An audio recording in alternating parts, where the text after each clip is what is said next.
वक्त है सत्ता के क्लेश का। जैसे जैसे लोकसभा चुनाव के दूसरे चरण की वोटिंग की तारीख करीब आ रही है, नेताओं की जुबानी फायरिंग तेज होती जा रही है और गोलियों की तरह क्लेश वाली बोलियों की बौछार हो रही है।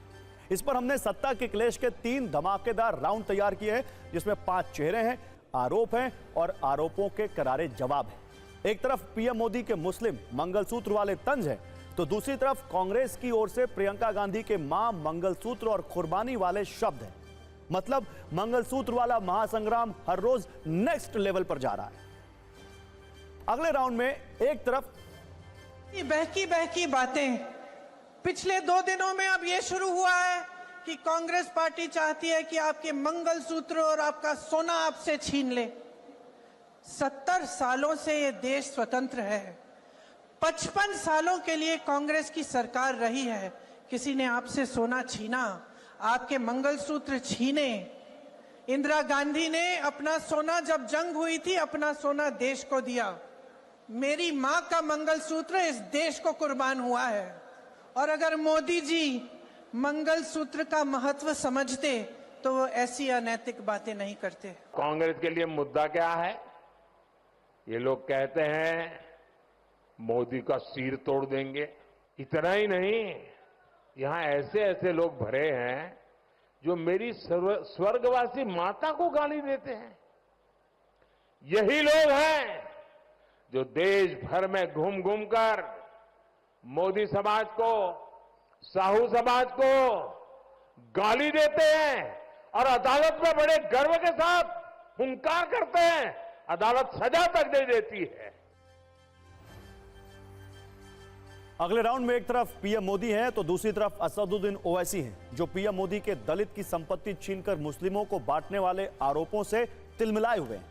उनका कहना है कि मोदी की गारंटी का मतलब है मुस्लिमों से नफरत। देखिए राउंड 2 वाला सत्ता का क्लेश, जिसमें आग ही आग है। यहां सरगुजा में तो हमारी आदिवासी बहनें चंदबा पहनती है, हंसूली पहनती है, हमारी बहनें मंगलसूत्र पहनती हैं। कांग्रेस ये सब आपसे छीनकर वो कहते हैं हम इक्वली डिस्ट्रीब्यूट कर देंगे। अब आपको मालूम है ना वो किसको देंगे? मालूम है ना किसको देंगे? आपसे लूट करके किसको देंगे मालूम है ना?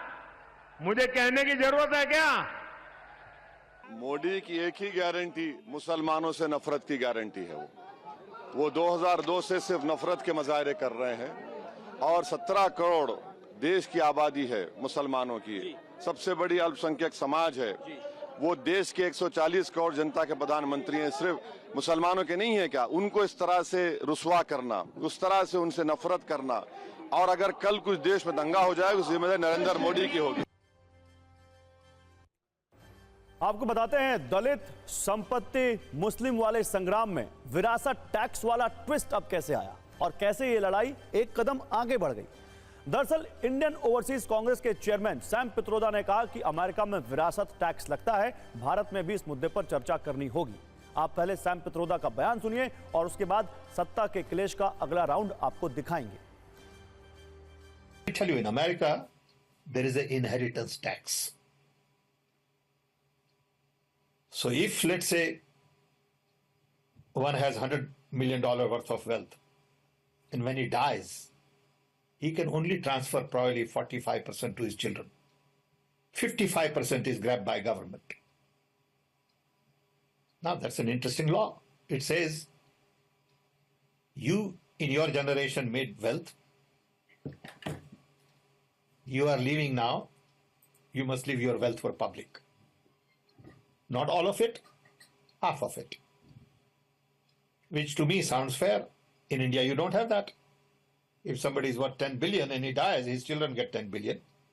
Public get nothing. And law says, you get half of it, public gets half of it. So these are the kind of issues people will have to debate, discuss. और सैम पित्रोदा के इस बयान को बीजेपी ने हाथों हाथ लिया। प्रधानमंत्री नरेंद्र मोदी ने इस बयान का जिक्र छत्तीसगढ़ में एक चुनावी रैली में किया। पीएम ने आरोप लगाया कि कांग्रेस की लूट जिंदगी के साथ भी और जिंदगी के बाद भी सिर्फ पीएम मोदी नहीं बल्कि गृह मंत्री अमित शाह ने भी इस बयान को लेकर कांग्रेस पर राजनीतिक हमले किए। सत्ता के क्लेश का अगला राउंड अमित शाह और राहुल गांधी के बीच मुकाबले वाला है, जिसके केंद्र में विरासत टैक्स से निकली सियासी चिंगारी है। सैम पित्रोड़ा जी के बयान ने कांग्रेस का मकसद देश के सामने स्पष्ट कर दिया है। वो देश के जनता की निजी संपत्ति का सर्वे कर निजी संपत्ति को सरकारी खजाने में डालकर जो उन्होंने यूपीए के शासन में तय की थी प्रायोरिटी कि देश के संसाधन पर सबसे पहला अधिकार माइनॉरिटी और उसमें भी मुस्लिम लोगों का है, उस प्रकार से इसका बंटवारा करना चाहती है। मुझे फ्रैंकली जात में इंटरेस्ट नहीं है, मुझे इंटरेस्ट न्याय में है। मैं सिर्फ ये कह रहा हूं कि हिंदुस्तान में आज 90% के साथ अन्याय हो रहा है। और चुनावी हवा को देखते हुए कांग्रेस ने सैम पित्रोदा के बयान से किनारा कर लिया। पार्टी महासचिव जयराम रमेश ने कहा कि ये सैम पित्रोदा के निजी विचार हैं, इन विचारों का पार्टी से कोई मतलब नहीं है।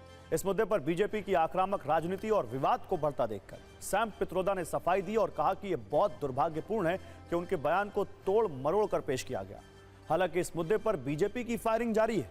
विरासत छीनने के मुद्दे को बड़ा बनाया जा रहा है ताकि वोटों की विरासत हाथ में आ जाए।